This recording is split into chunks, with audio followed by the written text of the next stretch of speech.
Assalamualaikum warahmatullahi wabarakatuh. Hai guys, Sobat Kopiah Mukti. Jumpa lagi dengan saya. Hari ini saya akan ketemu dengan salah satu alumni sukses IAIN Pontianak. Beliau adalah Pak Ridwan Syah, salah satu alumni senior IAIN Pontianak yang hari ini kita mau mereview kehidupan dan aktivitas sehari-harinya di rumah. Kita langsung gedor pintunya aja guys ya.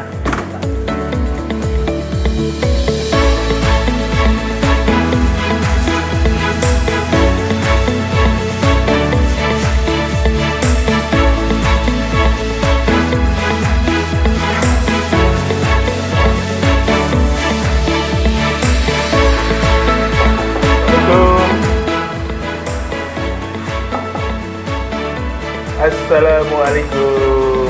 Ibu, rumah Pak Ridwan Bu ya? Ya benar. Boleh masuk Bu ya? Silakan. Terima kasih. Bapaknya ada Bu? Ya. Alhamdulillah. Ya. Assalamualaikum warahmatullahi wabarakatuh. Pak Ridwan, apa kabar? Alhamdulillah, baik. Nyaman sekali rumahnya nih Pak ya? Ya, inilah pondok sederhana saya di sederhana tapi agak adem, nyaman Pak ya? Ya, karena dekat dengan jemaah di sini. Ya, terima kasih. Dulu Pak Ridwan itu masuk IAIN, namanya belum IAIN Pak ya dulu ya? Ya, dulu masih IAIN? Dulu itu bergabung ke ini Jakarta. Oh, IAIN cabang IAIN Syarif Hidayatullah Jakarta. Ya. Dulu masuk tahun berapa Pak? Ya, tahun 1987. 87 ya, itu Pak Rektornya waktu itu siapa Pak yang di Jakarta? Ya, waktu itu kita masih bergabung oleh Pak Kures? Pak Kures ya, Profesor Pak Tafsir itu. Itu berarti masuk tahun 87, keluar jadi alumni tahun berapa? Ya, keluar waktu itu 90-an ya, 90-an. Tahun 90 ya, Pak Ridwan keluar ya, jadi alumni IAIN Syarif Hidayatullah cabang Pontianak ya. Tahun 80 ya? Ya, 90-an selesainya. Itu mungkin gedung belum kayak sekarang Pak ya? Jauh masih, kita kan masih nginep ke Jakarta. Masih kan? nginep ke Jakarta ya, masih. Bahkan sebagian teman wisudanya di Jakarta. Wisudanya di Jakarta zaman itu ya? Itu memang IAIN waktu itu Pak Ridwan pilihan pertama atau memang cita-cita mau masuk IAIN atau? Ya memang itu pilihan pertama ya kan, karena di awal kita dulu memang oleh orang tua itu sudah dididik mulai dari Ibtidaiyah, Mindla dan Pontianak, terus saya dimasukkan ke Sanawiyah, lalu masuk PGA, dan memang ujungnya itu juga IAIN ya kan. Artinya dia linier lah. Linier sekali ya. Sekolah agama. Sekolah agama. Itu kita flashback tahun 80-an Pak Ridwan ya? Ya. Itu ada nggak Pak Ridwan masih mengenali dosen-dosennya zaman itu? Wah, sangat berkesan sekali ya kan. Saya ingat masih dulu ada Pak Tamrin. Ada Pak Tamrin ya. Ada Pak Abror. Pak Abror masih sehat sekarang. Masih luar biasa. Masih sehat. Itu dosen yang sangat kita segani. Masih kita kuat. Beliau luar biasa. Dan beliau ingatannya masih kuat loh Pak. Alhamdulillah. Ke mahasiswanya yang dulu. Iya. Itu dulu waktu Pak Ridwan kuliah di IAIN, gimana Pak ininya? Apa namanya, kesan-kesannya? Ada nggak kesulitan-kesulitan? Ya, kita dulu mungkin berbeda ya dengan sekarang ya. Kita dulu sekolah itu memang penuh dengan semangat dan perjuangan. Ya, karena memang kondisi zaman dulu itu kan tidak seperti sekarang. Ya kan? Ya tantangannya luar biasa, ekonomi masih sulit. Saya dulu kuliah sambil bekerja. Oh, sambil bekerja. Ya? Jadi bukan seperti anak sekarang, lebih mudah ya. Jadi kita harus engkol sepeda. Oh, itu Pak Ridwan dari rumah apa dari tempat kos-kosan ke kampus pakai sepeda itu? Dari rumah ya, dari rumah kita sambil bekerja, kemudian dengan semangat tinggi, ya kan. Kadang-kadang mencari-cari waktu sambil bekerja ini memang tidak mudah kan. Kalau seorang mahasiswa yang bekerja itu memang dibutuhkan semangat ya kan. Nah, Tapi saya tidak lepas dari karena dukungan orang tua. Dukungan orang tua ya. Jadi yang buat kita sukses itu memang orang tua, ya kan? Kunci lah ya. Kunci kalau itu, mau sukses ya apa yang paling utama ya dukungan dan support doa orang tua. Kalau boleh tahu dulu kerjanya di mana pas sambil kuliah ini? Ya saya ini dulu apa itulah ya, sambil bantu-bantu di sekolah, ya kan, sambil kerja di administrasi juga, ya. Jadi bahkan saya punya kepala sekolah itu luar biasa. Saya ingat tuh namanya Pak Sapiuddin. Itu di PGA apa di PGA ya atau di? Sudah mulai kuliah semester pertama itu, semester pertama. Jadi Pak Sapiuddin itu kerja sambil ngajar gitu Pak ya? Ya, kerja sama Pak. Jadi kata beliau, udah Pak Ridwan ini nilainya bagus ini, kamu bagusnya kuliah dulu, dia bilang. Gitu ya. Saya pengennya ngajar waktu itu. Karena memang PGA kan memang pendidikan guru agama. Iya, guru agama. Nah, jadi beliau motivasi untuk kuliah dulu, ya akhirnya saya kuliah. Padahal waktu itu sebetulnya memang tamatan kami itu diberi peluang untuk kerja langsung, udah disiapkan SK, kan? Nah, tapi zaman itu ya, tahun itu ya? Ya, tahun itu lebih mudah itu kan. Sekarang udah berapa tahun hitungannya Pak, dari tahun 80, sekarang 2020 udah hampir 30 tahun Pak ya? Ya, saya sih waktu 87 kan, 87 ya? Artinya selesainya sekitar tahun 90-an, ya kan? Ya udah puluhan tahun lah, ya kan? Itu Pak Ridwan sebagai alumni, ini kan termasuk alumni yang senior ya? Ya. Itu melihat perbedaan zaman dulu dengan sekarang itu, IAIN itu seperti apa? Wah, jauh, luar biasa. Sekarang gedung-gedungnya semakin megah, ya kan? Menjulang tinggi ya. Sederhana sekali, ya kan? Kemudian dulu dosen-dosennya sangat sangat tegas ya. Sangat keras, ya kan? Kita tahu, apalagi kami dulu yang ditakut tuh ada namanya ujian kumulatif itu. Ujian kumulatif ya. Ya kan? Jadi untuk habis selesai kuliah itu kita ada diuji semua mata kuliah itu. Nah, itu yang ditakuti oleh kawan-kawan di situ biasanya, ya kan? Nah, jadi alhamdulillah kalau dilihat gedung sekarang jauh luar biasa, bagus. Kemudian mahasiswanya juga sekarang itu udah hampir 8 ribuan Pak mahasiswa. Alhamdulillah, kalau dulu kan masih sangat sedikit sekali, ya. Kemudian ditambah lagi anak-anak sekarang mungkin dengan kemampuan teknologi mereka lebih menguasai berbagai macam hal-hal yang menarik, ya kan, sehingga peluang untuk menjadi sukses itu sebenarnya lebih besar saat ini, ya kan. Tapi dengan kondisi keterbatasan, dengan kondisi yang sulit, ternyata itu jauh memaksa kita jadi sukses ternyata, ya kan? Karena ada tantangan di situ. Keadaan waktu itu memaksa kita untuk jadi sukses, dan mungkin rata-rata alumni lama itu banyak yang sukses Pak. Iya, itu karena tadi itu ditempa, diawali dari mungkin pemaksaan ya, lalu kebiasaan, lama-lama jadi kebutuhan. jadi ukuran sukses kita di situ. Dan terasanya baru sekarang Pak ya, setelah keluar menjadi alumni, menjadi lulusan, baru terasa bahwa tempaan yang sangat luar biasa zaman itu tanpa sadar membentuk karakter Pak ya. Kalau saya itu sederhana aja, bagi saya itu tidak ada kata menyerah. Nah, jadi menjalani, ngalir aja, ya kan? Langkah, terus melangkah. Kalau misalnya ada masalah kita selesaikan. Tapi tidak ada kata putus asa, lalu menyalahkan orang lain. Nah, itu saya tidak punya prinsip itu. Kita ikhlas saja, karena pada dasarnya Allah sudah mengatur semua. Tapi yang main kuncinya adalah ridho Allah, ridho orang tua, ridho Allah, ridho walidain.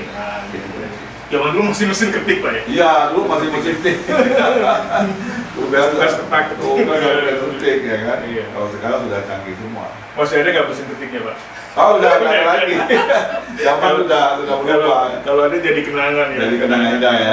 Mengingat nostalgia betapa menjadi mahasiswa zaman dulu itu penuh dengan perjuangan, bersepeda sambil kerja dan seterusnya. Sekarang orang gampang kayak pergi ke kuliah nggak punya kendaraan pribadi, ada ojol, ada online dan lain-lain, dimanjakan sama teknologi. Iya betul. Pak Ridwan dulu berapa tahun Pak kuliah itu? Ya saya termasuk 4 tahun lebih lah. 4 tahun lebih ya, termasuk cepat lah ya. 4 tahun lebih kan biasa 8 sampai 10 semester Pak ya. Ya. Itu dari seluruh proses Pak Ridwan menjadi mahasiswa IAIN, itu ada nggak Pak yang sampai sekarang itu diingat kenangan yang paling indah menjadi mahasiswa itu kira-kira Pak? Jadi memang waktu semester awal kita itu semangat. Wah luar biasa. Baru menjadi mahasiswa. Itu kan semangat. Sedikit kita ngumpul dengan kawan-kawan. Tapi udah mulai masuk ke semester 5, 6 itu terasa ini. Ada kejenuhan. Ada mulai terasa capek, apalagi kalau misalnya kita sebagai mahasiswa bekerja sambil kuliah itu memang terasa. Apalagi kalau sudah ada target-target yang harus dikerjakan, itu terasa betul-betul membuat kita berada di persimpangan gitu kan. Nah, tapi memang karena kita butuh dukungan orang tua, teman-teman, ya kan. Nah, kemudian di semester 7, 8 itu udah mulai ini bangkit lagi semangat karena udah mulai kita lihat kawan-kawan seminar, lihat kawan-kawan terpacu gitu ya di situ rupanya. Jadi oleh karena itu kita penting memang melihat teman-teman sukses itu supaya menjadi semangat untuk menyelesaikan, menjadi pemicu. Itu yang membuat kita berkesan. Di samping itu yang membuat saya berkesan juga ketika KKN. Nah itu sosial KKN itu juga indah itu. Justru itu ya kenangan. Itu kenangan. Karena ketemu dengan masyarakat. Iya, ketemu langsung dengan masyarakat. Iya. Kemudian kawan-kawan ya itu gabung gitu kan bersama-sama mempraktekkan ilmu kayak di lapangan, ya kan. Nah kita bisa lihat teman-teman itu ternyata saya ingat ada teman saya itu ketika dia dilatih untuk khotbah Jumat. Khotbah Jumat. Iya, saya lucu itu begini. Dia mungkin karena terlalu banyak kita kan, kalau malam itu kan ada kegiatan pengajian. Sampai malam Jumat itu sampai itu di masyarakat. Sampai jam 1:30 dini hari. Nah, lalu besok kan temannya kena tugas khotib, ya kan? Apa yang terjadi? Lalu yang terjadi itu teman ini saking ngantuknya langsung ini lucu terbalik itu kan, badannya terbalik di mimbar? Enggak, di dekat ini deretan saat waktu nunggu Jumat itu. Sok pertama karena dia khatib jadi di. Kemudian teman saya satu lagi waktu dia jadi khotib, dia kan pakai serban nih, tahu serbannya lepas. Itu dia tak berani membiarkannya, urut 1, 2 serbannya. Kawan lihatnya, wah itu teman ini kok serbannya itu lepas itu kayak. Lalu ada satu lagi teman saya itu, waktu kan kita juga latihan ceramah, khotbah, ya kan, latihan di masyarakat itu. Yang menarik itu begini, dia cerita soal pentingnya kerjasama. Lalu dia cerita soal Ronaldo. Waktu itu memang sepak bola lagi heboh-hebohnya Ronaldo. Ronaldo apa Ruud Gullit Pak zaman itu? Ruud Gullit kali ya? Waktu itu Ronaldo kalau tidak salah. Ronaldo oke. Brazil ya. Ronaldo ini teman saya ini audiennya kan nenek-nenek itu di masjid itu. Nah, dia ceramah. Dia katakan untuk mencapai kesuksesan itu tidak bisa kita kerja sendiri, harus kerja tim. Contohnya Ronaldo itu, dia tidak bisa berhasil kalau tidak dibantu, ditemani oleh teman-temannya. Jadi sang nenek di belakang itu bilang, yang mendengar ini. Kan kita juga ada ikut di belakang itu.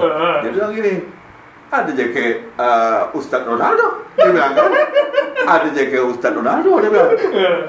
Jadi kawan-kawan itu senyum-senyum, ya kan? Nah, mungkin bagi telinga nenek itu asing Ronaldo itu, tidak ada Ustadz Ronaldo itu, kan? Namanya agak aneh, Ustadz Ronaldo. Jadi mungkin kalau ceramah itu memang harus menyesuaikan audiens. Kalau audiensnya nenek-nenek yang bukan hobi main bola, jangan disebut main bola. Jadi tidak nyambung jadi. Nah itu yang buat kita berkesan ya. Iya, luar biasa sekali Pak Ridwan. Jadi guys, ini dengan Pak Ridwan ini ngobrolnya sangat menyenangkan ya. Jadi ada satu pelajaran ya mungkin buat teman-teman adik-adik mahasiswa atau alumni-alumni yang lain, bahwa dulu waktu Pak Ridwan menjadi mahasiswa, menurut saya ada nilai-nilai yang harus diabadikan sampai sekarang, yaitu soal bagaimana mahasiswa itu tetap memiliki etos kerja yang kuat. Tadi Pak Ridwan menyebutnya pantang menyerah.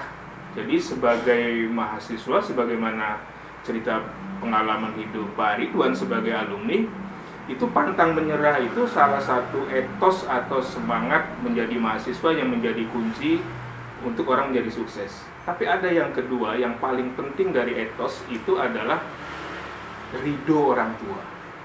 Jadi meskipun mungkin kita semangatnya kuat, etosnya tinggi, belajarnya rajin, tapi kalau orang tua tidak ikut mendoakan dan tidak ikut mensupport dari kesuksesan anaknya, mungkin juga bisa menjadi halangan.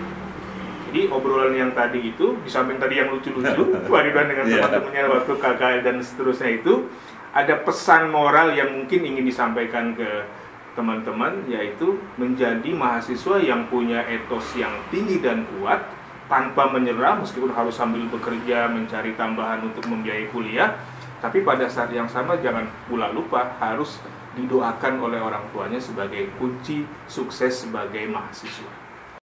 Pak, Bu, kita boleh ke ruang ini? Oh iya, boleh. Terima kasih Pak ya. Wah, ini luar biasa nih foto Bapak ya. Bu, ini ngomong-ngomong ketemu dengan Bapak itu tahun berapa? Dengan Bapak tahun 94. Tahun 94, gimana Bu? Ketika saya diangkat jadi PNS. Di sini Bu ya? Iya, saya ditugaskan di sekolahan di Minta dan Jalan Jeruk, jalan itulah penjara. Jadi ketemu Bapak di situ. 94. Ibu waktu itu sudah jadi alumni sama dengan Bapak Bu, YIN atau di mana sebelumnya? Enggak, saya dari sekolahnya dari Lampung. Oh, dari Lampung. Kuliah Ibu di sana? Enggak, di YIN juga. YIN sini? Iya. Oh, jadi sesama memang ketemunya di sana Pak, di kampus atau? Enggak. Oh, pas saya udah bertugas, udah PNS di MIN. Jadi ketika itu saya merantau ya, belum berpikir mau bekerja sih sebenarnya, mau jalan-jalan, tapi ternyata ada apa istilahnya itu? Ada penerimaan ya. Jadi saya 94 Bu ya. 94. Jadi waktu di kampus sudah kenal? Belum. Oh, belum kenal, justru saya kenal. ketemunya di sekolahan itu. Oh, di sekolahan jadi itu. Saya TU, Bapak udah jadi tenaga kerja di situ udah. Gimana Bu waktu pertama kali ketemu melihat Bapak tahun itu? Ya, itu pandangan pertamanya bagaimana? Awalnya sih nggak ngerasa apa-apa ya, karena kan saya pikir kan kita baru kenalan gitu kan. Ya? Tapi setelah ya nggak tahu ya, kata berjalannya waktu ya Bapak mendekati, tapi saya lihat Bapak yang mendekati Ibu, bukan Ibu mendekati Bapak ya? Ya soal tanya-tanya lah ini dari mana iya. gitu. Terus akhirnya Bapak bilang, saya lihat kok ini orangnya baik gitu ya? Kan. Terus orangnya baik, cantik, sederhana kan Bapak kan. Terus selalu mengingatkan karena saya juga jauh dari orang tua. Iya. Oh, kesan pertama itu ya? Ketika itu yang kayaknya begitu memperhatikan gitu kan. Terus Bapak juga baik, terus ibadahnya saya lihat juga bagus. Iya. Jadi bagi saya, kayaknya ini cocok baik. jadi pasangan ya. Kayaknya ini baik kalau untuk jadi suami gitu. Pak Ridwan dulu waktu lulus itu langsung keterima atau ada jeda waktu Pak? Ada jeda 1 tahun. Oh, hanya 1 tahun? Menjadi alumni langsung ada diangkat PNS? Ya, ada penerimaan 1 tahun. Tapi tepat 1 tahun nganggur lah itu kan. Oh, 1 tahun nganggur? 1 tahun, ya kan. Jadi bingung juga abis kuliah itu. Udah di wisuda, 93, bingung. Wah ini bawa ijazah itu. Iya. Rasanya coba-coba untuk mengamati tempat lain itu belum mendapat peluang gitu kan.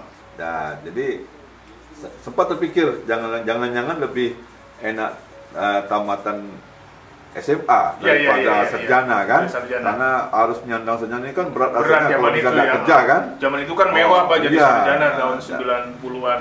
Waktu itu pas pula ada penerimaan pegawai dan ini baik lagi doa orang tua lah, doa orang tua ya mengantar kita berhasil itu.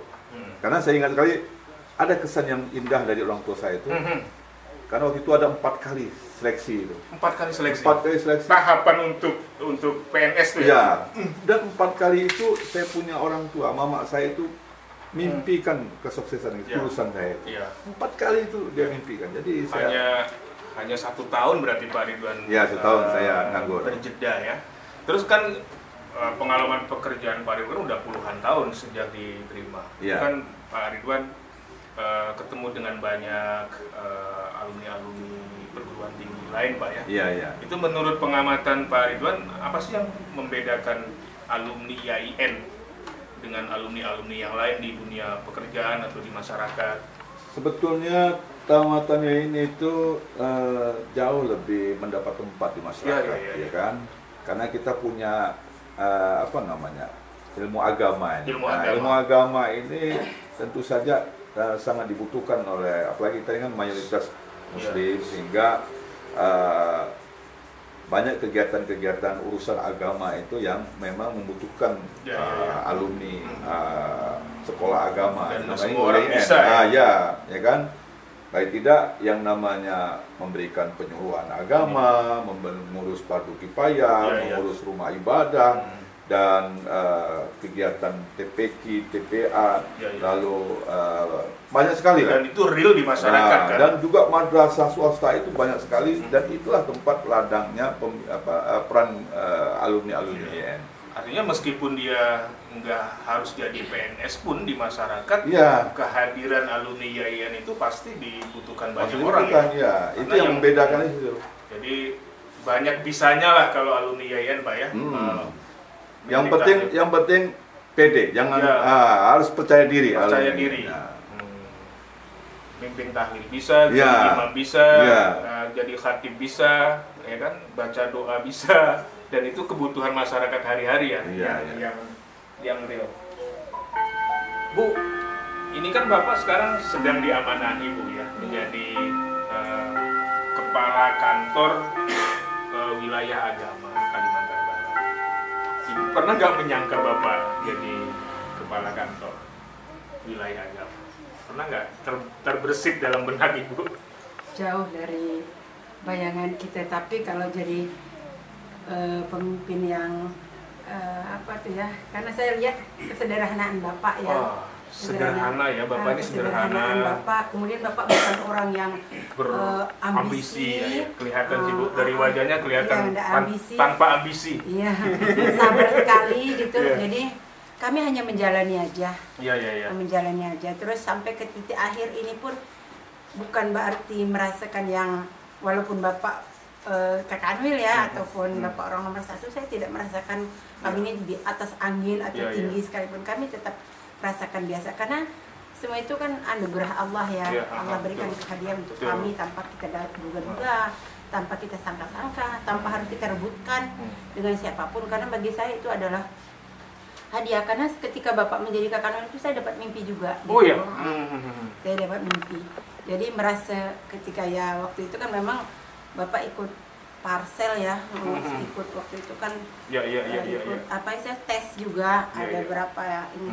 Jadi ketika Bapak ikut tes nggak ngerasa apa-apa sih, kita hanya menjalani aja, nggak yang pikir kemana-mana, nggak, jadi jalani aja.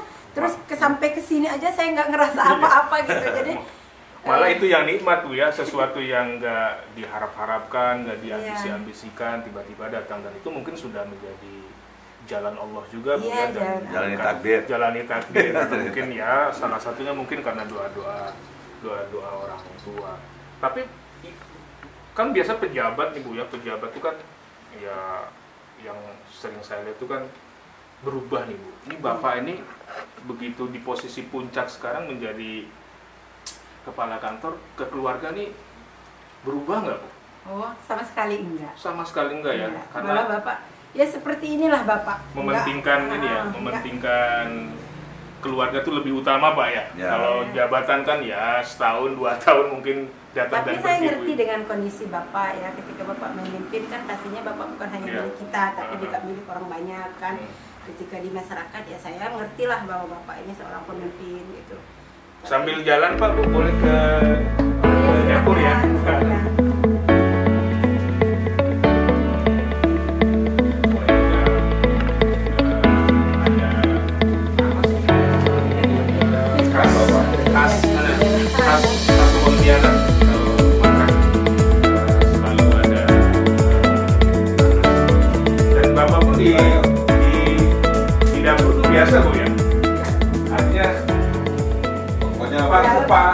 Pak Ridwan bisa masak apa? Ya, saya biasa bantu-bantu ibu lah kan. Iya. Ah. Biasanya orang dulu tuh gitu, Bu. Semua bisa, di dapur bisa, di kantor bisa. Tapi Ya enggak kan? semuanya. Jadi ketika dulu saya pertama kali berkeluarga, jadi ibu saya datang dari Lampung. Oh iya, Jadi, terus kan, gimana, Bu? Bapak kan bantu saya tuh di dapur. Bantu di dapur? Bantu di dapur, jadi ibu saya bilang tuh, kan saya orang Lampung ya Pak ya. Iya, iya, Jadi iya. Bapak, mama saya bilang gini, kamu jangan kebiasaannya nyuruh-nyuruh suami kamu di Iya, dapur. iya, iya. Karena ini bukan khasnya orang Sumatera. Iya, betul. Jadi Bapak itu pencari nafkah ya harus tugasnya Di bukan luar, di dapur. urusan Hanya luar. sekedar membantu boleh, tapi bukan tugas Bukan pokok. tugas pokok, Nah, gitu. betul, betul. Jadi ya Bapak hanya sekedar membantu aja. Tapi Iya. menemani saya kalau ketika saya masak Bapak ada di sini. Iya, iya, gitu. iya, iya. Pak Ridwan, ini kan kita udah ngobrol banyak, Pak Ridwan ya.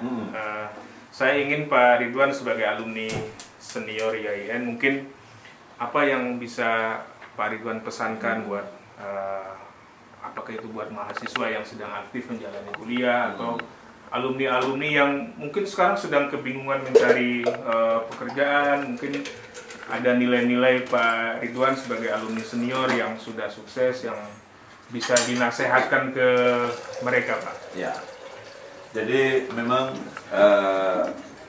saya berharap bahwa IAIN yang saat ini sudah tumbuh besar dan banyak sekali alumni-alumninya, tentu kita bangga ya, khususnya masyarakat Kalimantan Barat, apalagi saya selaku alumni di IAIN Pontianak, tentu ini suatu kebanggaan. Nah, tentu menjadi tantangan juga bahwa bagaimana alumni-alumni ini itu bisa masuk ke dunia kerja, ya kan? Nah, oleh karena itu paling tidak kita butuh generasi ke depan itu yang pertama adalah memiliki kompetensi. Memiliki kompetensi. Jadi alumni IAIN seyogyanya terus mengkaji, meningkatkan kompetensinya, ya kan? Apalagi dunia IT sekarang sangat mudah, sangat cepat, generasi milenial ya. Ya, generasi milenial ya kan, sehingga dibutuhkan ke depan ini memang kita merebut, merebut kesempatan. Lalu yang kedua adalah dibutuhkan kesiapan untuk berkompetisi. Harus berani. Percaya diri. Dan memang di kampus itu tempat kita berlatih. Betul. Baik berlatih ilmu, berlatih keterampilan, ya kan? Skill, ya. Kemudian juga berlatih hal-hal yang menyangkut skill kita kan. Nah, jadi jangan takut salah. Jangan takut salah. Jadi seringkali mahasiswa dalam kuliah itu orientasinya nilai. Sebetulnya yang butuhkan ilmu. Ya kan? Nah, jadi nilai dengan ilmu berbeda. Ya, jadi oleh karena itu dibutuhkan saat ini adalah mereka siap berkompetisi. Jadi harus berani keluar dari kebiasaan. Lalu yang ketiga adalah bagaimanapun kepintaran oke. Kemudian keberanian, kepercayaan diri oke. Tapi yang tak kalah penting adalah memiliki akhlak, memiliki karakter. Karakter yang baik itu tentu itu menjadi nilai tambah, itu menjadi kelebihan. Saya yakin alumni IAIN yang basicnya agama, dalam hal ini agama Islam, tentu banyak sekali mengajarkan nilai-nilai yang harus dikembangkan, ya kan? Nah, tentu saja kalau sudah memiliki kemampuan ibadahnya bagus, akidahnya bagus, saya yakin akhlaknya juga akan bagus. Kalau boleh diringkas Pak Ridwan, ya, kira-kira kalau dirumuskan dalam satu kalimat, pesan apa yang ingin disampaikan ke mahasiswa dan alumni YIN, Pak? Nah, satu kata kunci yang perlu dikuatkan oleh alumni YIN adalah percaya diri bahwa kita memiliki kemampuan untuk bersaing.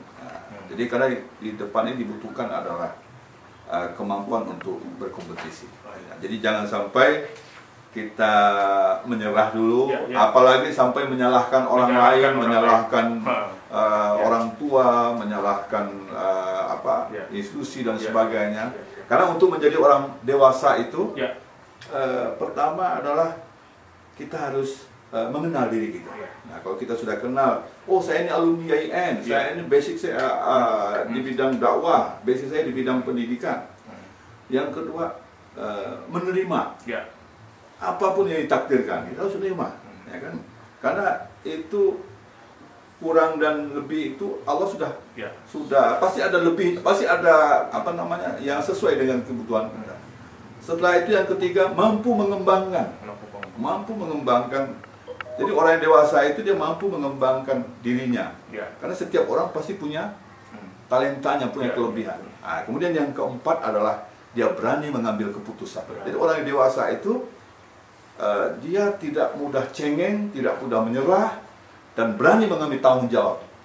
Karena biasanya tidak mudah orang mau mengambil keputusan itu, karena ada risiko yang ditanggung. Nah, yang paling penting kan memperkecil risiko, lalu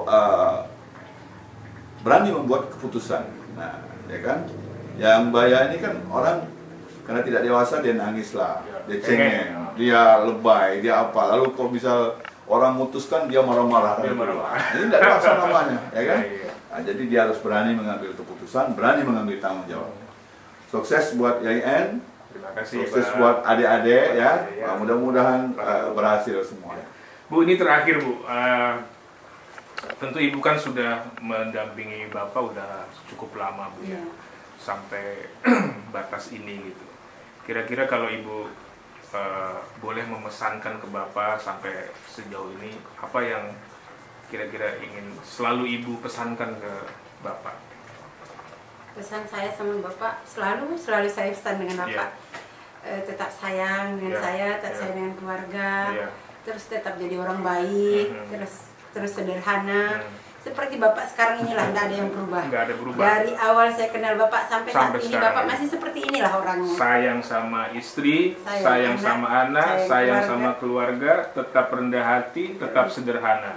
Dan itulah yang menghantarkan Pak Ridwan, seorang alumni YIN tahun 94 Pak ya. Satu lagi ini yang membuat saya sukses, ternyata ada orang kuat di belakang saya. Tanpa seorang istri dan pendamping tidak mungkin Bapak menjadi seperti yang kita sekarang. sukses karena ada orang. Kesuksesan Pak Ridwan di belakangnya ada orang hebat seperti itu. Ya, guys, ngobrol dengan Pak Ridwan dan istrinya itu sangat menyenangkan ya. Kami bagian dari Civitas Akademika YIN merasa bangga punya alumni seperti Pak Ridwan, seorang yang punya etos kerja yang sangat tinggi sejak menjadi mahasiswa. Dia adalah orang yang selalu disupport dan didoakan oleh orang tuanya. Itu pula lah yang menyebabkan kunci Pak Ridwan menjadi sukses sampai batas ini. Pak Ridwan juga meskipun berada di posisi puncak sebagai kepala kantor wilayah agama yang kami Civitas Akademika merasa bangga, tapi Pak Ridwan tidak pernah berubah karakternya, terutama di mata istrinya. Pak Ridwan adalah seorang yang dari dulu menyayangi istrinya, menyayangi anaknya, menyayangi keluarganya, mengutamakan keluarga meskipun jabatannya sudah tinggi. Inilah karakter-karakter dasar yang menurut saya harus diwarisi oleh generasi baru, para mahasiswa dan fresh graduate YIN Pontianak, untuk terus meneladani tokoh-tokoh orang-orang besar yang bisa menginspirasi dan bisa menjadi contoh nyata bagi kehidupan kita sehari-hari, baik mahasiswa maupun alumni. Selamat buat Pak Ridwan. Semoga terus tidak berubah untuk menyayangi istri, keluarga, dan tetap rendah hati, menjadi orang yang berkarakter dan disayangi oleh keluarga dan masyarakatnya. Sampai jumpa, ketemu lagi di alumni-alumni hebat lainnya pada masa yang akan datang. Kopiah Mukti mohon pamit undur diri. Assalamualaikum warahmatullahi wabarakatuh.